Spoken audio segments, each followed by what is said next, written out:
بسم اللہ الرحمن الرحیم نحمدہ و نصلی علی رسول الکریم۔ جناب نبی کریم صلی اللہ علیہ وسلم کی سیرت مبارکہ کا سلسلہ چل رہا ہے، اور انشاءاللہ اللہ نے چاہا، اللہ تعالیٰ سے دعا ہے، توفیق بھی مانگ رہے ہیں کہ اس کو انشاءاللہ آخر تک لے کر جائیں گے انشاءاللہ۔ تو تھوڑا تھوڑا چلا رہے ہیں، زیادہ نہیں چلا رہے، تاکہ آپ لوگوں کو یاد بھی رہے، سمجھ میں بھی آتا رہے، حضور صلی اللہ علیہ وسلم کی سیرت مبارکہ یاد بھی رہے اور آپ کو سمجھ میں بھی آئے۔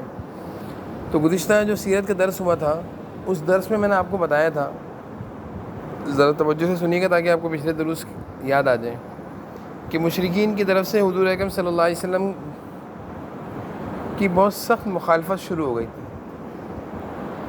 اور وہ پوری کوشش کر رہے تھے کہ کسی طریقے سے جناب نبی کریم صلی اللہ علیہ وسلم جو ایک اچھا کام لے کر اٹھے ہیں اور لوگوں کو اللہ تعالیٰ کی عبادت کی طرف لگا رہے ہیں اور بت پرستی سے لوگوں کو ہٹا رہے ہیں، غلط کاموں سے ہٹا رہے ہیں، تو مشرکین کی کوشش یہ تھی کہ جناب نبی کریم صلی اللہ علیہ وسلم کے کام سے ان کو روکا جائے، اور آپ کو کام سے روکنے کے لیے وہ بہت زیادہ کوششیں بھی کر رہے تھے، تکلیف دیا کرتے تھے۔ کیا تکلیفیں دی تھیں؟ میں نے بتایا تھا گزشتہ درس میں، انہوں نے ایک بہت بڑا کام کیا تھا، حضور صلی اللہ علیہ وسلم اور آپ کے خاندان اور آپ پر ایمان لانے والوں کے خلاف کیا کیا تھا؟ انہوں نے بائیکاٹ کیا تھا، اور پورے مکہ میں یہ اعلان کر دیا تھا، اور بیت اللہ شریف پر ایک تحریر لکھ کر لگا دی تھی، بائیکاٹ کی تحریر، کہ حضور صلی اللہ علیہ وسلم سے اور آپ کے خاندان والوں سے اور آپ پر ایمان لانے والوں سے اب کوئی رابطہ نہیں ہے، کوئی رابطہ نہیں رکھے گا، ان سے کوئی ملے گا نہیں، ان کو کوئی سامان نہیں بیچے گا، ان سے کوئی خرید و فروخت نہیں کرے گا۔ تو اس طرح حضور صلی اللہ علیہ وسلم اور آپ پر ایمان لانے والے اور آپ کے خاندان کے لوگوں کو مشرکین مکہ نے تکلیف میں ڈالنا چاہا، اور تکلیف میں بہت سخت گزرے، 2 سال وہ تکلیف کا عرصہ گزرا، اور اس تکلیف میں آپ صلی اللہ علیہ وسلم اور آپ پر ایمان لانے والے اور آپ کے خاندان کے لوگ بہت تکلیف میں تھے۔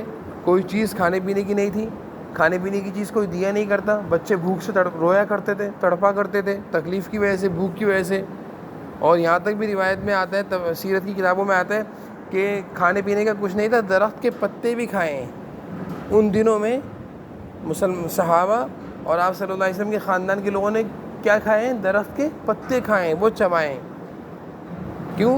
کھانے پینے کی چیزوں پر مشرکین نے پابندی لگا دی تھی، کھانے پینے کی راستے بند کر دیے تھے، کھانے پینا جن راستوں سے اس جگہ پہنچتا تھا جہاں آپ صلی اللہ علیہ وسلم رہا کرتے تھے اور آپ کے خاندان کے لوگ، وہ سارے راستے کیا کر دیے تھے انہوں نے؟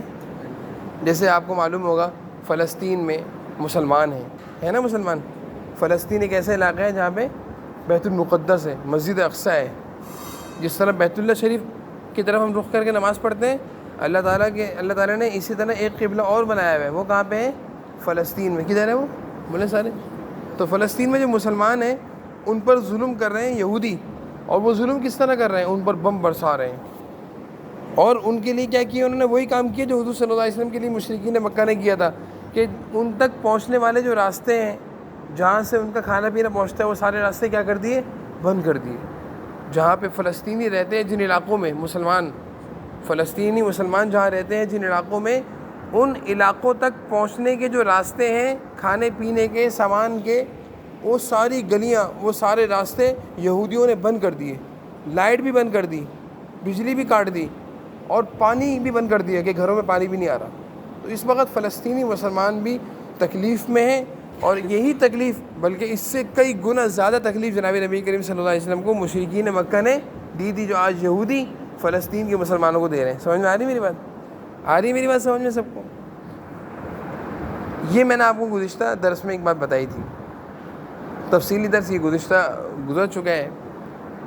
اب کیا ہوا کہ جناب نبی کریم صلی اللہ علیہ وسلم ایک دفعہ مینا، ایک جگہ ہے مکہ سے تھوڑے سے فاصلے پر ہے، کھلا علاقہ ہے، کھلا میدان ہے، کھلا علاقہ ہے، کھلا میدان ہے، اور جہاں پہ لوگ حاجی رکا کرتے ہیں، مینا جہاں پہ حاجی قیام کرتے ہیں۔ آپ صلی اللہ علیہ وسلم مینا میں تھے، مینا میں موجود تھے۔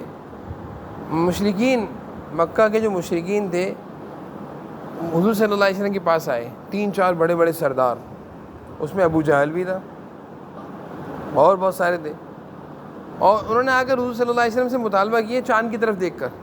چاند اس وقت نکلا ہوا، رات کے ٹائم چاند دکھتا ہے نا، بڑا چاند، تو چاند دکھ رہا تھا۔ تو مشرکین نے حضور صلی اللہ علیہ وسلم سے یہ مطالبہ کیا، چاند ہے نا، چاند دکھ رہا ہے آپ کو؟ حضور صلی اللہ علیہ وسلم نے فرمایا ہاں. کہا اس چاند کے 2 ٹکڑے کر کے دکھا دو, اس چاند کے 2 ٹکڑے کر کے دکھا دو, ہم واقعی تمہیں اللہ کا رسول مان لیں گے, اللہ کا نبی بھی مان لیں گے, اور آپ جو ہمیں دعوت دے رہے ہیں اسلام قبول کرنے کی, ہم اسلام بھی قبول کر لیں گے. یہ بات ابو جہل نے اور اس کے ساتھ جو مشرکین بڑے بڑے سردار تھے, انہوں نے یہ بات آپ صلی اللہ علیہ وسلم سے کی, ہاں یہ کر کے دکھا دو. حضور صلی اللہ علیہ وسلم کو انہوں نے ایک بڑی چیز کا چیلنج کیا. ان کو یہ نہیں پتہ یہ اللہ کے نبی ہیں, اللہ تعالیٰ کی اگر مرضی ہوگی, منشا ہوگی تو اللہ تعالیٰ یہ کام کرا دیں گے. وہ یقین نہیں کرتے تھے. انہوں نے بہرحال حضور صلی اللہ علیہ وسلم نے یہ بات کہی کہ یہ جو چاند نکلا ہوا ہے, اس وقت چاند دیکھا نا, چاند آسمان میں نکلتا ہے, کتنا بڑا چاند, کہا یہ چاند کے 2 ٹکڑے کر دو. جناب نبی کریم صلی اللہ علیہ وسلم نے ان مشرکین سے کہا اچھا میں اگر اللہ تعالیٰ سے کہوں اور اللہ تعالیٰ نے میری انگلی کے اشارے پر اس چاند کے 2 ٹکڑے کر دیے تو تم ایمان لے آؤ گے؟ انہوں نے کہا ہاں, اگر آپ کی انگلی کے اشارے سے چاند کے 2 ٹکڑے ہو گئے تو ہم ایمان لے آئیں گے. جناب نبی کریم صلی اللہ علیہ وسلم نے اللہ تعالیٰ سے دعا کری کہ اللہ یہ مشرکین کے سردار ہیں, انہوں نے یہ مجھ سے بات کہی ہے کہ یہ ایمان لے آئیں گے, ہو سکتا ہے یہ لوگ ایمان لے آئیں, آپ میری دعا کو قبول فرمائیں اور میری انگلی کے اشارے سے اللہ چاند کے 2 ٹکڑے کر دیں, چاند کے 2 ٹکڑے آسمانوں پر. اور آپ صلی اللہ علیہ وسلم کہاں پر ہیں؟ زمین پر ہیں. کہاں پر ہیں آپ؟ اور چاند کہاں ہے؟ آسمان پر. اللہ تعالیٰ نے حضور صلی اللہ علیہ وسلم کی اس درخواست کو قبول فرمایا. جناب نبی کریم صلی اللہ علیہ وسلم نے سارے مشرکین کو کہا اچھا رکو, اور آپ نے دعا کرنے کے بعد چاند کی طرف ہی انگلی کری, چاند کی طرف, جیسے چاند بیچ میں سے کٹ رہا ہے. کیا کر رہا ہے؟ بیچ میں چاند جیسے کٹ رہا ہو نا, بھی چاند یوں تو یوں انگلی کری آپ نے, جیسے آپ نے یوں انگلی کری چاند کے 2 ٹکڑے ہو گئے. اللہ تعالیٰ نے کی, حضور صلی اللہ علیہ وسلم کے اختیار میں نہیں تھا, یہ اللہ تعالیٰ کا حکم تھا. چاند سورج کس کے حکم سے چلتے ہیں؟ اللہ کے حکم سے. چاند کے 2 ٹکڑے ہو گئے. پھر کیا ہوا؟ چاند کے جب 2 ٹکڑے ہوئے تو ایک ٹکڑا اس طرف چلا گیا, فاصلہ ہو گیا, اور ایک ٹکڑا کدھر چلا گیا؟ دور دور چلے گئے, تاکہ اور کیا ہو جائے, اس سے بات بالکل واضح ہو جائے. بات بالکل, جب دونوں ٹکڑے الگ الگ ہو گئے, پھر آپ صلی اللہ علیہ وسلم نے ابو جہل سے کہا دیکھو دیکھو, سب کو کہا دیکھ لو چاند کے 2 ٹکڑے کر دیے اللہ نے, دیکھ لو چاند کے 2 ٹکڑے کر دیے اللہ تعالیٰ نے, دیکھ لو چاند کے 2 ٹکڑے ہو گئے, اب ایمان لے آؤ, اب تو ایمان لے آؤ, اب تو ایمان لے آؤ, تمہاری بات اللہ تعالیٰ نے پوری کر دی, تمہارا جو چیلنج تھا اللہ تعالیٰ نے وہ چیلنج پورا کر دیا, اب تو ایمان لے آؤ.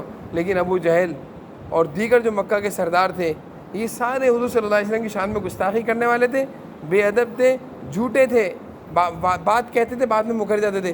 یہ کہنے لگے حضور صلی اللہ علیہ وسلم کو چاند کے 2 ٹکڑے تو ہو ہی نہیں سکتے, آپ نے ہم پر جادو کر دیے, آپ نے ہماری آنکھوں پر کیا کر دیے؟ جادو کر دیے کہ ہمیں چاند کے 2 ٹکڑے نظر آ رہے ہیں لیکن چاند کے 2 ٹکڑے نہیں ہیں. حضور صلی اللہ علیہ وسلم فرمایا جھٹلاؤ مت, جھٹلاؤ مت, اللہ تعالیٰ کا عذاب آئے گا, تم نے جو بات کہی تھی اس کو پورا کرو, اب ایمان قبول کرو. بجائے ایمان قبول کرنے کے انہوں نے حضور صلی اللہ علیہ وسلم کو جھٹلایا اور کیا کہا؟ جادوگر.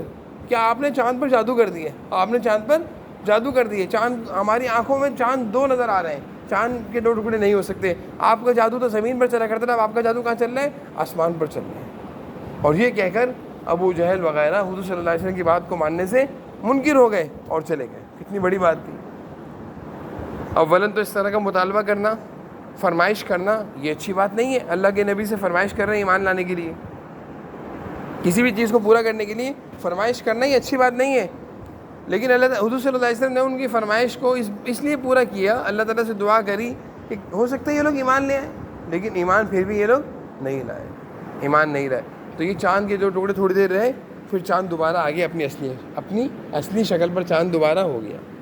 یہ چیز بہت سارے صحابہ نے بھی دیکھی, بہت سارے لوگوں نے دیکھی, بہت سارے, کیونکہ چاند تو آسمان پر ہے, ساری دنیا کو نظر آتا ہے نا چاند, تو کئی لوگوں نے دیکھی, دور دراز کے علاقے کے لوگوں نے بھی دیکھا کہ چاند کے 2 ٹکڑے ہو گئے ہیں, اللہ تعالیٰ کی طرف سے ہوئے تھے.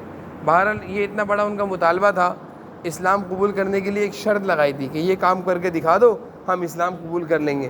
لیکن انہوں نے اس شرط کو پورا ہونے کے بعد بھی اسلام قبول کرنے سے کیا کرنے لگے؟ بہانے کرنے لگے, اور جناب نبی کریم صلی اللہ علیہ وسلم کو جادوگر کہنے لگے اور بھاگ گئے اور اسلام قبول نہیں کیا. تو یہ ایک بہت بڑا واقعہ تھا جس کو کہتے ہیں شق قمر, جس میں اقتربت الساعۃ وانشق القمر. وانشق القمر کا مطلب یہی ہے کہ اللہ تعالیٰ نے چاند کے 2 ٹکڑے کر دیے, چاند کو چیر دیا. یہ اسی کا تذکرہ ہے, اسی واقعے کا ذکر ہے سورۃ القمر میں.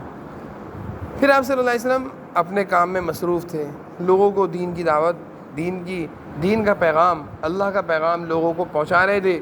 ادھر سے مشرکین آپ کی مخالفت میں لگے ہوئے تھے. اسی دوران آپ صلی اللہ علیہ وسلم کے چچا ابو طالب, جن کی عمر کافی ہو چکی تھی, کیونکہ حضور صلی اللہ علیہ وسلم کی عمر بھی کافی ہو چکی تھی، آپ کی عمر بھی اب کافی ہو گئی تھی. آپ صلی اللہ علیہ وسلم کی عمر 40 سال سے تو اوپر چلی گئی تھی نا، 40 سال سے اوپر چلی گئی تھی آپ کی عمر. آپ 50 کے قریب تھے، آپ 50 کے قریب تھے. اسی دوران آپ صلی اللہ علیہ وسلم کے چچا ابو طالب، انہوں نے جب حضور صلی اللہ علیہ وسلم ان کی پرورش میں آئے تھے تو آپ صلی اللہ علیہ وسلم کی عمر کتنی تھی؟ 8 سال. 8 سال سے لے کر وہ حضور صلی اللہ علیہ وسلم کی پرورش کرتے رہے. پھر آپ صلی اللہ علیہ وسلم کو نبوت ملی. پھر آپ صلی اللہ علیہ وسلم اپنے کام میں لگے رہے، دین کی دعوت دیتے رہے. اور اب چچا ابو طالب تقریباً آپ صلی اللہ علیہ وسلم کی عمر اس وقت ہو گئی ہے 50 کے قریب ہے، 45 اور 50 کے قریب ہے. اور چچا ابو طالب کا کیا ہو گیا؟ انتقال ہو گیا. یہ حضور صلی اللہ علیہ وسلم کی زندگی میں ایک سال ایسا آیا ہے جس کو کہتے ہیں غم کا سال. کیا کہتے ہیں؟ سیرت کی کتابوں میں ایک عنوان ہے، حضور صلی اللہ علیہ وسلم کی زندگی میں ایک سال ایسا آیا ہے جس کو کہتے ہیں غم کا سال، عام الحزن، غم کا سال. اور یہ غم کا سال کیسے بنا؟ کہ حضور صلی اللہ علیہ وسلم کو جن لوگوں سے سب سے زیادہ تعلق تھا اور جن سے سب سے زیادہ محبت تھی وہ کون تھے؟ چچا ابو طالب. آپ صلی اللہ علیہ وسلم ان سے بہت محبت کیا کرتے تھے. تو اس سال چچا ابو طالب کا انتقال ہوا. جس وقت چچا ابو طالب کا انتقال ہو رہا تھا، جناب نبی کریم صلی اللہ علیہ وسلم ان کے پاس گئے اور ان کو بہت اسلام کی دعوت دی کہ چچا اسلام قبول کر لو، اسلام قبول کر لیں، میرے کان میں کلمہ پڑھ لیں، میں اللہ کے سامنے آپ کی اسلام کی گواہی دے دوں گا، میں اللہ کے سامنے آپ کے اسلام کی گواہی دے دوں گا. ادھر سے ابو جہل لوگ بھی آ گئے، وہ چچا ابو طالب کو ملامت کر رہے ہیں کہ ان کی بات نہیں ماننا. حضور صلی اللہ علیہ وسلم پوری کوشش کرتے رہے کہ کسی طرح چچا ابو طالب اسلام قبول کر لیں. بہرحال چچا ابو طالب کا انتقال ہوا. اس کے بعد حضور صلی اللہ علیہ وسلم کی زوجہ، بیوی کون تھی وہ جن سے آپ کا نکاح ہوا تھا؟ حضرت خدیجہ رضی اللہ عنہ. ان کے نکاح کا واقعہ میں نے سارا سنایا تھا، سارا یاد ہے. ان سے نکاح ہوا تھا. آپ صلی اللہ علیہ وسلم کا ان سے بہت گہرا تعلق تھا اور حضرت خدیجہ رضی اللہ عنہ حضور صلی اللہ علیہ وسلم کو ہمیشہ تسلی دیا کرتی تھی، ہمیشہ تسلی دیتی تھی. جب حضور صلی اللہ علیہ وسلم کو مشرکین تنگ کیا کرتے تھے، ستایا کرتے تھے، آپ کے راستے میں کانٹے ڈالا کرتے تھے، آپ کو پریشان کیا کرتے تھے، آپ پر مٹی اچھالا کرتے تھے، آپ کو مسجد حرام میں آپ کے اوپر تکلیف دہ چیزیں ڈالا کرتے تھے، تو جب آپ صلی اللہ علیہ وسلم گھر آتے تھے تو حضرت خدیجہ رضی اللہ عنہ کو بتاتے تھے کہ خدیجہ دیکھو یہ لوگ کیسے ہیں، مجھے کتنا ستاتے ہیں، مجھے کتنا پریشان کرتے ہیں. تو حضرت خدیجہ رضی اللہ عنہ حضور صلی اللہ علیہ وسلم کو تسلی دیتی تھی، آپ پریشان نہ ہو، آپ اللہ کے نبی ہیں، یہ آپ کو ستاتے ہیں، یہ سب ناکام ہو جائیں گے، آپ کامیاب ہوں گے، آپ ہی کی محنت اور آپ ہی کا پیغام ساری دنیا میں پہنچے گا، آپ اس میں پریشان نہ ہو. تو حضور صلی اللہ علیہ وسلم کو کون تسلی دیا کرتا تھا؟ حضرت خدیجہ. دیکھو اب آپ دو چیزیں سمجھو، حضرت خدیجہ رضی اللہ عنہ کا بھی انتقال اسی سال ہوا، حضرت خدیجہ رضی اللہ عنہ کا انتقال بھی اسی سال ہوا جس سال حضرت چچا ابو طالب کا انتقال ہوا. دونوں کا انتقال آگے پیچھے ہوا. حضور صلی اللہ علیہ وسلم کو دونوں سے بہت زیادہ تعلق تھا. کس طور پر تعلق تھا؟ چچا ابو طالب سے کا تعلق کیا تھا؟ بچپن سے تھا نا تعلق، پرورش کی. اور ایک تعلق کی وجہ اور تھی کہ باہر کے دشمن جب کوئی آپ پر حملہ کرتے تھے تو حضرت چچا ابو طالب کیا کرتے تھے؟ آپ کی حفاظت کیا کرتے تھے اور دشمنوں کو خبردار کیا کرتے تھے میرا بھتیجا ہے. تو باہر کے دشمنوں کو کون سنبھالا کرتا تھا؟ چچا ابو طالب. اور حضور صلی اللہ علیہ وسلم نے گھر میں آ کر آپ کے دل کو تسلی کون دیا کرتی تھی؟ حضرت خدیجہ. باہر کے دشمنوں سے کون بچایا کرتے تھے؟ چچا ابو طالب. کیونکہ مکہ کے لوگوں کو مشرکین جو بڑے بڑے سردار تھے وہ چچا ابو طالب سے ڈرا کرتے تھے، کیونکہ وہ سردار تھے، میں نے آپ کو بتایا تھا. تو ان کو ڈر تھا کہ اگر ہم کچھ کہیں گے ان کو تو ابو طالب ہمیں نہیں چھوڑیں گے. تو اس لیے باہر کے دشمنوں سے بچاؤ کا ذریعہ کیا تھے؟ چچا ابو طالب. ان کا انتقال ہو گیا. اور جب حضور صلی اللہ علیہ وسلم باہر کے دشمنوں اور تکلیفوں سے پریشان ہو کر گھر تشریف لاتے تھے تو تسلی گھر میں کے اندر کون دیا کرتی تھی؟ حضرت خدیجہ آپ کو تسلی دی. یہ دونوں سہارے تھے، یہ دونوں آپ صلی اللہ علیہ وسلم کے کیا تھے؟ سہارے تھے. دل کے سہارے تھے اور دل کا ایک تعلق تھا، ایک محبت تھی. یہ دونوں سہارے حضور صلی اللہ علیہ وسلم کے ایک سال میں، یعنی ایک ہی ساتھ چند دنوں کے فاصلے سے آگے پیچھے دنیا سے چلے گئے. حضور صلی اللہ علیہ وسلم کو ان دونوں کے جانے سے، یعنی چچا ابو طالب کے جانے سے، ان کے انتقال سے، اور حضرت خدیجہ رضی اللہ عنہ کے انتقال سے بہت صدمہ ہوا. آپ غمگین رہا کرتے تھے. آپ کیسے رہا؟ غمگین، افسردہ، پریشان. اور گھر آیا کرتے تھے، حضرت خدیجہ نہیں ہوا کرتی تھی، وہ تو اللہ کے پاس چلی گئی تھی، اس لیے آپ گھر آتے تھے، گھر میں پریشان رہتے تھے. باہر جاتے تو مشرکین نے چچا ابو طالب کے انتقال کے بعد حضور صلی اللہ علیہ وسلم کو ستانا شروع کر دیا تھا، کیونکہ ان کا ڈر ختم ہو گیا تھا نا. پہلے ڈر تھا نا چچا ابو طالب کا، اب ڈر ختم ہو گیا تھا ان کو کہ اب تو کوئی نہیں ہے ان کی پوچھ پناہی کرنے والے.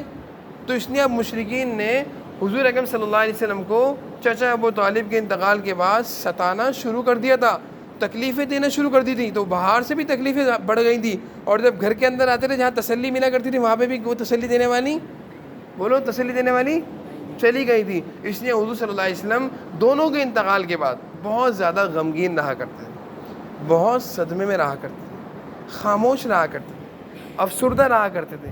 کیونکہ ہر ایک کو بڑے سے تعلق ہوتا ہے نا بھائی، اپنے بڑوں سے سب کو تعلق ہوتا نہیں ہوتا، اپنے گھر والوں سے سب کو تعلق ہوتا ہے، اپنی مما سے آپ کو تعلق ہے، دادا سے تعلق ہے، بابا سے تعلق ہے، چاچا سے تعلق ہے. تو بڑوں کے جب جانے سے پھر کیا ہوتا ہے، ایک صدمہ ہوتا ہے. تو حضور صلی اللہ علیہ وسلم کو بھی یہ صدمہ تھا. اس صدمے کی وجہ سے آپ صلی اللہ علیہ وسلم عموماً خاموش بھی رہا کرتے تھے، غمگین بھی رہا کرتے تھے. اللہ تعالیٰ نے اس صدمے کو دور کرنے کے لیے آگے ایک راستہ بنایا ہے.